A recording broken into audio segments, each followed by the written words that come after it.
Pero kanina pa ako battered. Ano ba yan, Stel? Ano ba yung ayos mo na yan? Talagang style yan o ano? Hindi lang ginawang Stella. Stella. Yung style ko po ba or yung name ko po? Kasi clear ko po, yung name ko po, Stel. Kasi po galing po siya, yung full name ko po is Stel Bester po. Opo, Stel Bester po. Barakong barako. Opo, kasi po yung mama ko po, idol niya po si Sylvester Stallone. Kaya doon niya po pinasa yung name ko po. Oo. Tapos po, yung style ko naman po ngayon, actually po, hindi ko po alam eh. Kumbaga, kung ano lang po yung naisip ko, ito yung suot ko. Sige, ganito na lang yung buhok ko. Parang ganun po, yun na lang po yung inaisip ko. Pero wala po. Wala po. So lahat kayo straight. Opo. Pero, may kulot po. May kulot. Oo, kulot. Kung sakali man kung kulot talaga ako, wala naman pong masama doon. Hindi ba, siguro nilawin ko lang po yung Estel. Kasi po, madalas po siya yung kasi matagal na po kami magkaibigan. Close din po kasi siya madalas sa mga babae. So siguro po, baka po akalain nyo medyo weird po yung Kasi kapag make-up siya ngayon, no? Parang bakla talaga, di ba? Ay. Bali po, Stel Bester sa umaga, Stel sa gabi. Hindi, gabi na po. Pero yun nga po, ganun lang po siguro, parang medyo meron lang po siyang ibang parang manners na girly, pero hindi po, wala pong ganun sa At least na-clear na kanina about sa bading issue, di ba? Kasi sabi nyo kanina, may mga pa-holding hands at saka yakap. Munti ko na tuloy tanongin kung may nabuong mong bromance ba eh. Ganun ba itsura nyo ay pinakialaman din itong mga Korean na... Yung sa itsura po, kasi po, let's say po, given na po na part po kami ng Korean entertainment, tinulungan lang po nila kami pag-style. Paano nyo masasabing pinopromote nyo ang P-pop when actually, when you sing even the Tagalog song, you sound like a K-pop. If you're selling this abroad, hindi naman nila alam ng Tagalog yung kinakanta nyo. Even the Koreans, parang ganun din ang sinasabi ni K-pop. Pag nasa abroad na kayo, hindi nila alam yung language, except that siguro sabihin niya, you're from the Philippines. So how will you promote K-pop? You sound like a K-pop group. Honestly po, yung music po kasi namin, galing po talaga sa isang Korean producer. Pero po, kasama po kami talaga sa music production.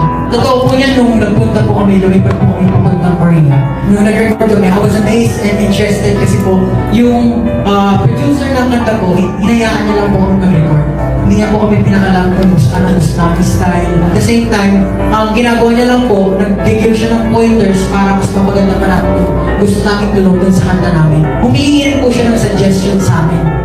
For example, tinatanong niya kung mas maganda ba na mas mababa yung pitch dito or mas mataas yung pitch. Kung po yung sa K-pop side naman po na sinasabi nila, tulog kami K-pop. Yung K-pop po na genre, hindi naman po siya solely, wala naman po nagmanyakari ng genre. Yung K-pop din po, influence po siya ng J-pop and ng American pop.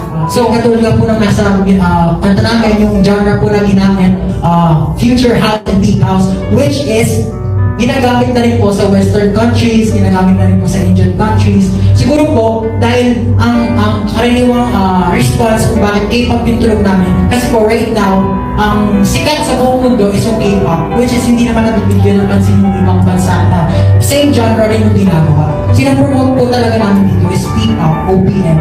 Pero po, na-influence lahat naman po, parang ang music po kasi universal language din po yun. Walang may akin na certain genre. Kumbaga, influence po tayo lahat ng yung music influence ng lahat ng Father, by the fact that you sound like a Korean. Hindi kayo napapakala nun sa tunog nyo na hindi kayo Pilipino, kundi Korean. Hindi po kami nababother kasi po, sa totoo lang, Kasi ako bothered ako. pero magaling kayo. I can say, no? Hindi ako galing sa inyo.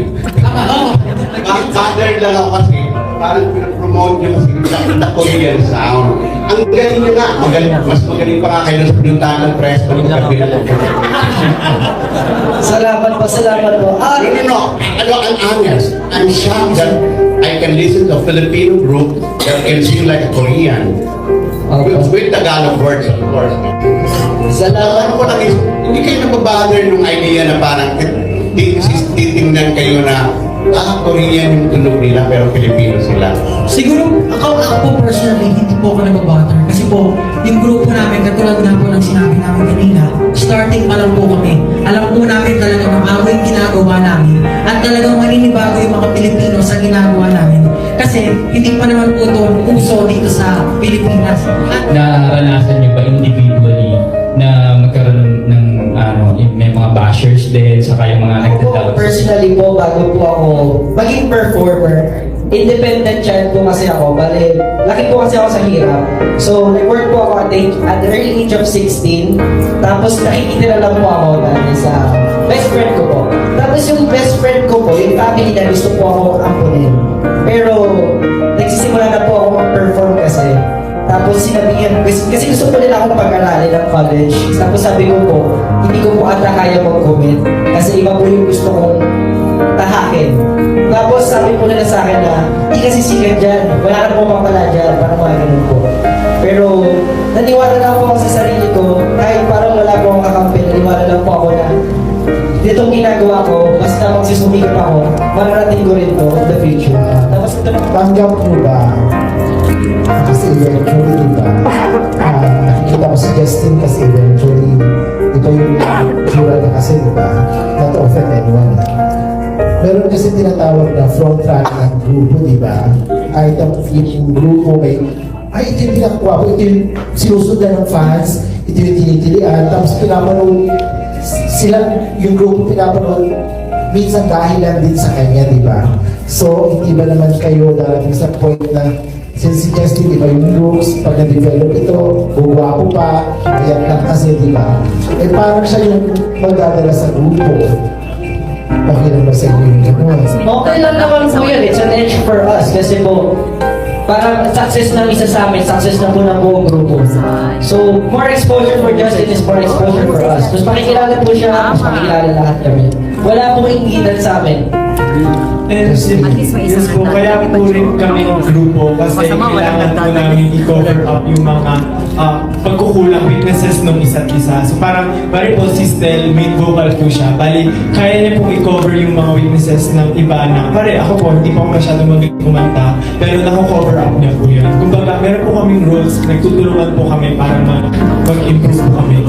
Gusto ko malaman kung hanggang saan kayo tatagal para ma-achieve yung goal yung mga international na boy crew or makilala dito sa Pilipinas. Kasi as we all know, pagkatapos yung iba kasi after 5 years, nag-disband na, nagkakaroon ng solo-solo career, anong pananaw mo sa ganun? Hanggang kailan kayo? Actually po, in the span of 4 years na training po namin, marami na po talaga kami pinagdaanan. Hindi niyo po mai-imagine yung ibang pinagdaanan namin. Nandiyan na po lahat ng family problems, financial problems, o kahit po yung mga school problems. Kahit mga, kumbaga, alitan po sa grupo, nagkaroon na rin po, nag-beses na rin po kami muntik mabuwag before pa po kami mag-release ng kanta. Pero, nandun na lang din po kasi yung parang pagmamahal po namin sa passion. Eh siguro po, nag-uusap din po kami ng masinsinan po talaga kapag may problema po kami katindi. Well, though lalaki po kami na parang bihira po kasi yung parang ano ba, open mind, parang open chit-chat nga po sa lalaki, open forums, bihira po kasi yung mga ganun sa lalaki. Pero kami po, tinatry po namin i-practice na for the sake of every member, at least sabihin po namin na, ito mali yan, ito itama natin yan. Yung attitude mo na to, parang pinakaliwanag po namin sa isa't isa, kung ano yung tama pala. Kahit parang basta po kaya.